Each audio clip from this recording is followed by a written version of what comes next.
queria entender um pouco sobre talvez o impacto econômico disso. Porque é claro que, poxa, não adianta a gente ficar fazendo disclaimer toda hora, né? Assim, pô, que situação horrível, um monte de gente. É claro, eu não quero entrar nisso, a gente já sabe que é horrível, ok, e não quero desmerecer isso. Só que eu queria entender um pouquinho mais do lado econômico também. Né? Assim, e até antes disso, eu queria que você contasse um pouco mais sobre a sua história também, André, porque você tem uma história com Israel, né?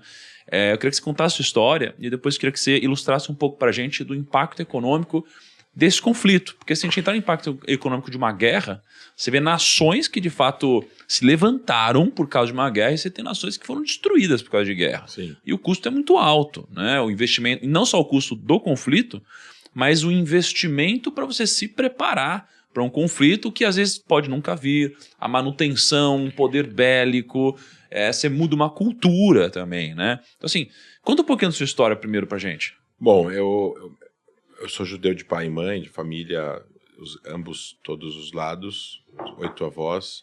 A família do meu pai, o meu avô sobreviveu ao Holocausto, que é uma coisa que eu sempre falo. Sim. Ele sim foi parte de uma resistência, né? No campo de extermínio de Sobibor, matou um nazista com uma facada nas costas, fugiu do campo. Como que ele conseguiu fugir, cara? Teve uma revolta organizada de judeus, junto com 2, 3 soldados do Exército Vermelho soviético que tinham sido presos também.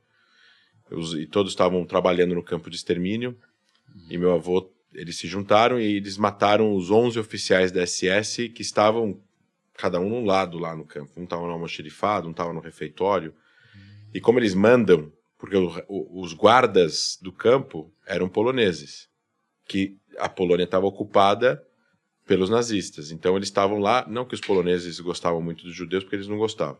Eu acho que não gostam até hoje. Mas tem uma história dos judeus onde você tem os judeus poloneses, né? Ali. Não, tem. Por 300 anos, judeus foram para a Polônia e viveram... Tem uma raiz aí, cara. É por isso que eu falei. Sim, não. Então, meu avô é polonês, mas se você voltar mais para trás, vai para você chega em algum outro lugar. Então, assim, eles mataram os 11 oficiais da SS numa distância de tempo, sei lá, de 1 hora, meia hora, uma coisa assim. Então, um não conseguiu comunicar com o outro, o campo ficou sem comando, eles romperam os portões da frente, 300 pessoas fugiram, 60 sobreviveram, 55. Putz. O campo matou 300 mil pessoas ao longo da sua existência, porque era um campo de extermínio. Você chegava e ia para a câmara de gás. Não tinha concentração e trabalho. Então, tirando algumas raras exceções que eles puxavam de lado para trabalhar no campo, meu avô misturava as cinzas dos mortos que eram queimados nos fornos com a terra. Meu Deus. Então, eu acho que eu carrego uma história... Meu avô, assim, para aproximar um pouco, né? Os pais dele, toda a família morreu. Os irmãos, os pais, todo mundo. Ele chegou sozinho aqui no Brasil. Então, assim, meu pai não teve avós. Os avós do meu pai, isso aproxima um pouco, né? Porque você fala bisavô e tal, você não conhece, a maioria das pessoas não conhece o bisavô, não lembra do bisavô e tudo mais. Mas você fala, o meu pai não teve avós, aproxima. Meu pai não teve avós. Os avós do meu pai foram mortos na câmara de gás. Então, isso norteou bastante a minha base. Eu acho que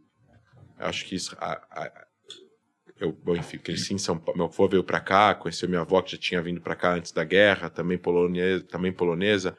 Meu pai nasceu, meu pai depois foi para Israel em 77, 78, conheceu minha mãe, que era argentina, também judia, que foi para lá.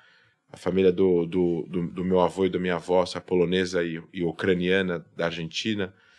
E depois a gente chegaram, conheceram, vieram, voltaram e casaram na Argentina, vieram morar aqui, e aí eu nasci aqui.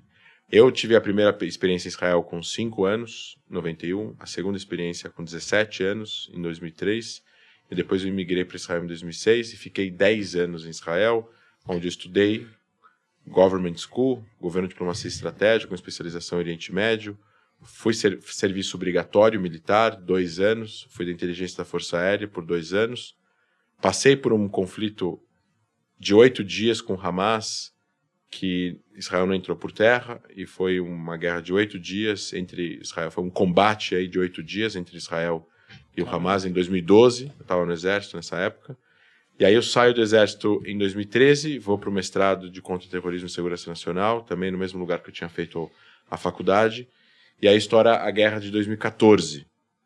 E aí esse conflito, Israel entrou por terra, foi um conflito de 51 dias. E aí nesse conflito eu acabei ficando mais conhecido por estar trazendo análises do que estava acontecendo, porque como eu tinha estudado isso na faculdade e no mestrado, eu tinha um conhecimento prático, mas eu tinha um conhecimento acadêmico. Eu li muita coisa a respeito desse assunto, sobre os países, sobre os grupos, sobre ideologias, sobre formato, sobre financiamento, sobre tudo isso. Então, como faltava muito conhecimento aqui no Brasil, então eu comecei a dar muita entrevista, vim para cá, fiz muito de palestra aqui, voltei, te contei a história lá. E aí, no fim, eu voltei ao Brasil para trabalhar com isso aqui no Brasil e estou fazendo doutorado agora em Ciências Políticas e Sociais. Minha especialização é no processo de paz palestino-israelense, a história do processo de paz, questões psicológicas, travas psicológicas no processo de paz, no sentido de nação, de ambos os lados. E é isso.